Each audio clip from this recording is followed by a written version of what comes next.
بسم اللہ الرحمن الرحیم۔ السلام علیکم معزز طلباء کرام، آپ سب کیسے ہیں؟ آج ہم نور الانوار کے سبق نمبر 72 کو پڑھیں گے، اور آج کے سبق کا عنوان ہے ادا و قضا کا ایک دوسرے کی جگہ پر استعمال۔ آج کے ہمارے سبق کی عبارت وَيُسْتَعْمَلُ أَحَدُهُمَا مَكَانَ الْآخَرِ مَجَازًا سے شروع ہوتی ہے۔ آئیے سب سے پہلے عبارت پڑھ کے اس کا ترجمہ کرتے ہیں، اس کے بعد باقاعدہ سبق کی وضاحت کی طرف بڑھتے ہیں۔ مصنف علیہ رحمہ لکھتے ہیں وَيُسْتَعْمَلُ أَحَدُهُمَا مَكَانَ الْآخَرِ مَجَازًا حَتَّى يَجُوزَ الْأَدَاءُ بِنِيَّةِ الْقَضَاءِ وَبِالْعَكْسِ، اور ادا اور قضا میں سے ہر ایک دوسرے کی جگہ مجازن استعمال ہوتا ہے، حتیٰ کہ قضا کی نیت سے ادا جائز ہوتی ہے، اور اس کے برعکس بھی، یعنی ادا کی نیت سے قضا بھی جائز ہوتی ہے۔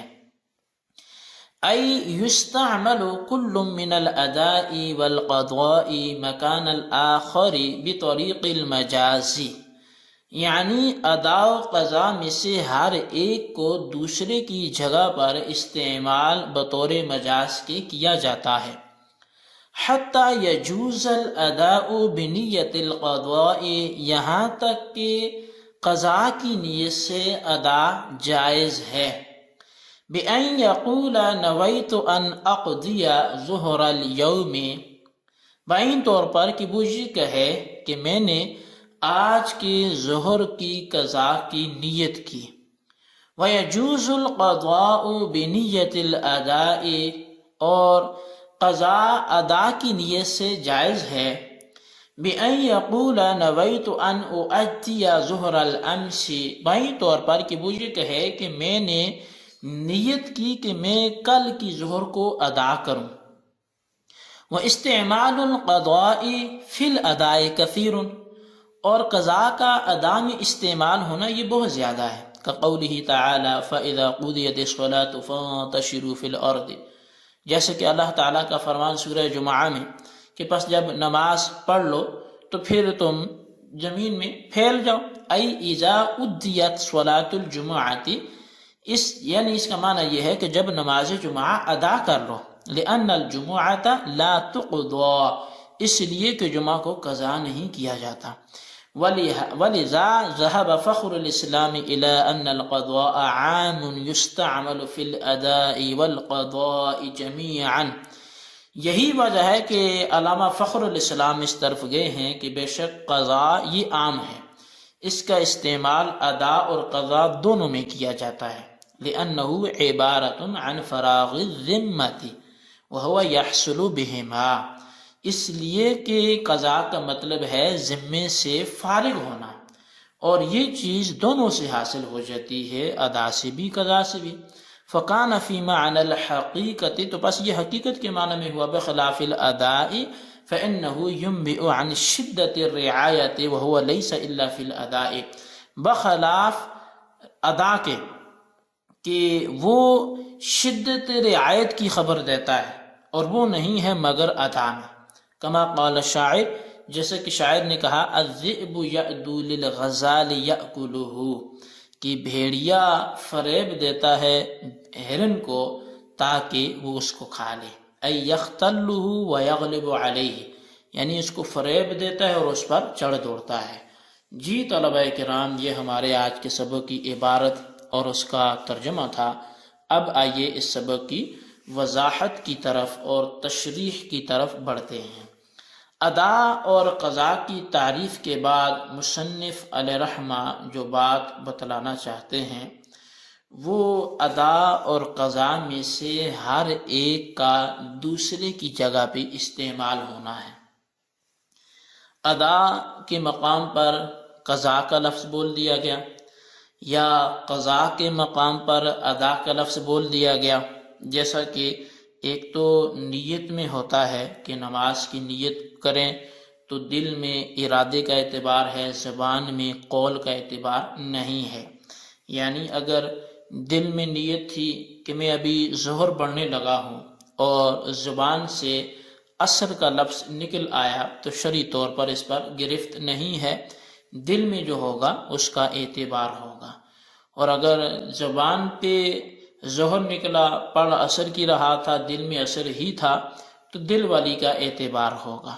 تو اصل جو ہے وہ وہاں پر جو ہے ایک دوسرے کے مقام پہ استعمال ہونا نہیں ہے، بلکہ اصل دل کا اعتبار ہے۔ لیکن یہاں اگر آپ اس کو دیکھیں تو ادا بولا ہے تو اس کو پتہ ہے کہ میں قضا نماز پڑھ رہا ہوں، لیکن اس کو یہ پتہ ہونے کے باوجود اس کے لیے لفظ ادا بول رہا ہے۔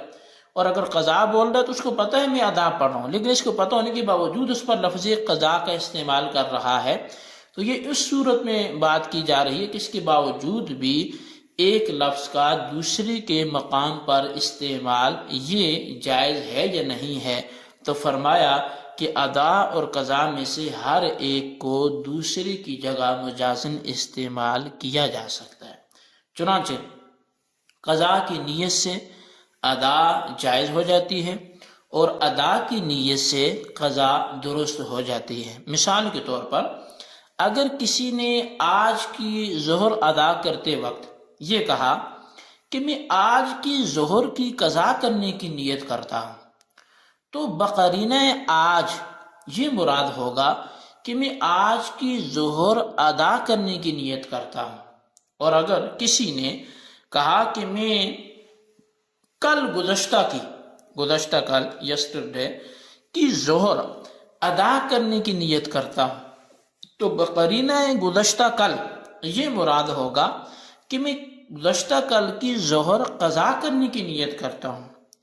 تو اب ایک کی جگہ پر ادا بولا جبکہ وہ قضا تھی، دوسری کی جگہ پہ قضا بولا جبکہ وہ ادا تھی، تو دونوں درست ہیں، اور دونوں جگہ پہ آج کے لیے اگر وہ قضا بول رہا ہے تو آج کا بولنا یہ قرینہ ہے کہ یہ قضا نہیں ہے، اور گزشتہ کل کے لیے اگر وہ ادا بول رہا ہے تو گزشتہ کل کا لفظ بولنا یہ قرینہ ہے کہ وہ ادا نہیں بلکہ قضا ہے۔ اس کی تائید اس سے بھی ہوتی ہے کہ اگر کسی نے ظہر کے آخری وقت میں یہ گمان کیا کہ ظہر کا وقت نکل گیا اور قضا کی نیت کر کے ظہر کی نماز پڑھ لی، حالانکہ فی الحقیقت ظہر کا وقت نہیں نکلا تھا، تو یہ قضا کی نیت سے ادا نماز ہوئی۔ اور اگر کسی نے یہ گمان کیا کہ ظہر کی نماز کا وقت باقی ہے اور ادا کی نیت کر کے ظہر پڑھ لی، حالانکہ واقعتاً ظہر کا وقت ختم ہو گیا تھا، تو یہ ادا کی نیت سے قضا نماز ہوئی۔ تو دیکھیں ایک جگہ پر نیت ادا کی ہے تو قضا ہو رہی ہے، اور دوسری جگہ نیت قضا کی ہے تو نماز ادا ہو رہی ہے۔ تو بہرحال اس کی وجہ یہ ہے کہ لفظ ایک دوسرے کی جگہ پہ استعمال ہو سکتا ہے، قضا کا لفظ ادا کی جگہ اور ادا کا لفظ قضا کی جگہ۔ بہرحال قضا کی نیت سے ادا نماز کا جائز ہونا اور ادا کی نیت سے قضا نماز کا جائز ہونا اس بات کی علامت ہے کہ ادا اور قضا میں سے ہر ایک کا دوسری کی جگہ استعمال کرنا مجازن جائز ہے۔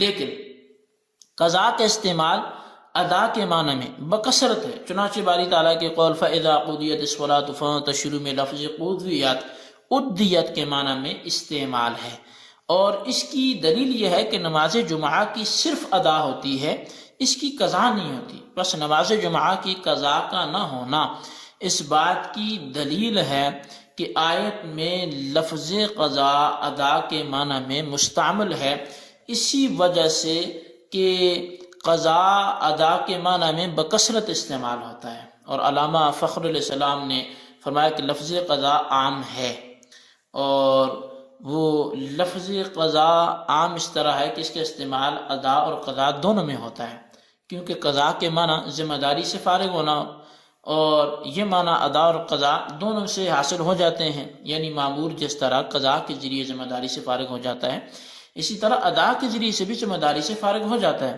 پس جب لفظ قضا ایسے معنی پر دلالت کرتا ہے جو معنی قضا اور ادا دونوں سے حاصل ہو جاتے ہیں، تو لفظ قضا کا استعمال ادا کے معنی میں حقیقت ہوگا۔